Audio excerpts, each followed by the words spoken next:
Okay, it captured pretty well. Let's carry this on a little bit more. So now we've determined that we have a integer year, a whole number. So we're going to take the false side. It means we have a good year.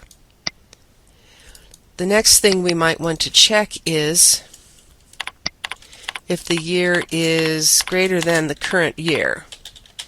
Now in real life it would be a tad more complex than this because you'd also have to make sure that the year and the month weren't greater than the current year and the month, etc. But in the first course there's a limitation. We got to get done with the semester. As long as you understand, that's good enough. So if we have a year greater than this year, if you happen to be watching this in 2011, mentally change it, okay?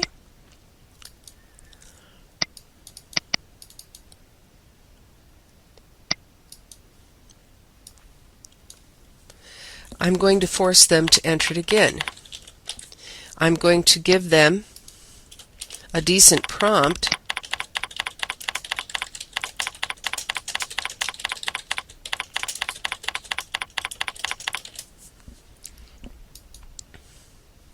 Oops, forgot console. There we go. So now that I've added a second condition, I need to expand my condition in the do while.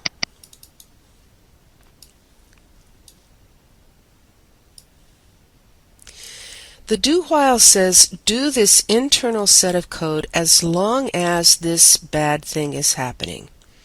So as long as the year has decimal places or the year is greater than the current year.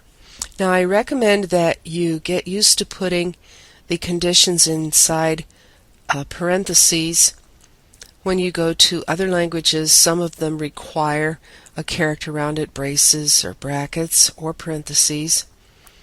And if you're in the habit of doing it, you will minimize some of the errors.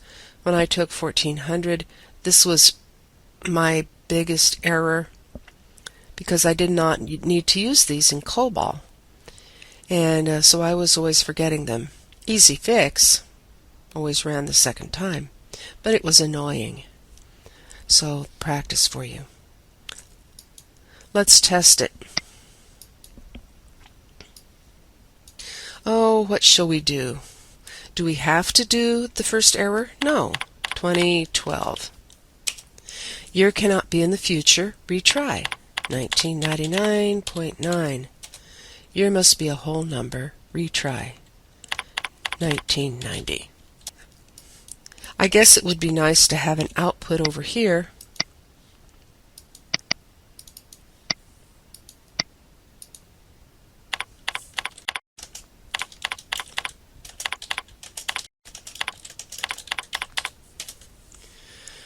So that we could see what we actually ended up with.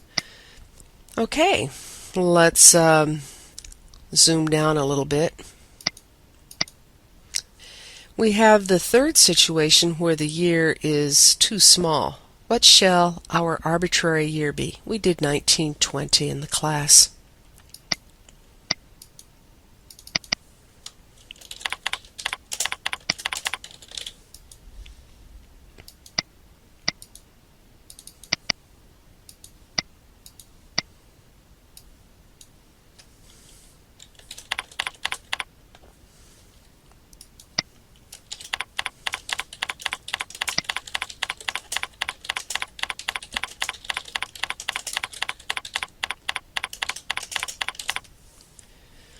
Okay, so I need to add on to my compound condition in the while.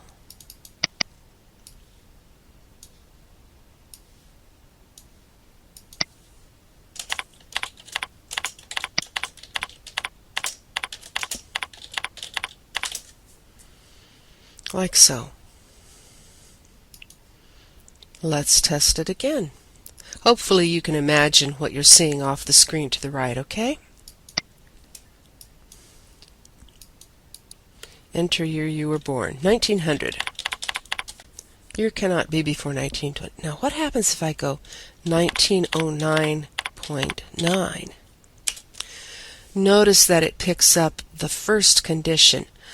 I don't have strong feelings about it one way or other, but this is a design consideration that somebody should do. What's more important, the fact that they entered a number with a decimal point or that they entered a number before 1920? Again, that's what the business end designers are for. Okay, 2013, 1999.9, we'll try it again, 2000. Okay, did we get all of them? We got high, low, decimal point, yes. So whenever you add on one of these things, you need to run through the whole gamut of testing, because you can do things, you can come up with new errors that you don't even know about. We'll break here and we'll talk about this a little bit more.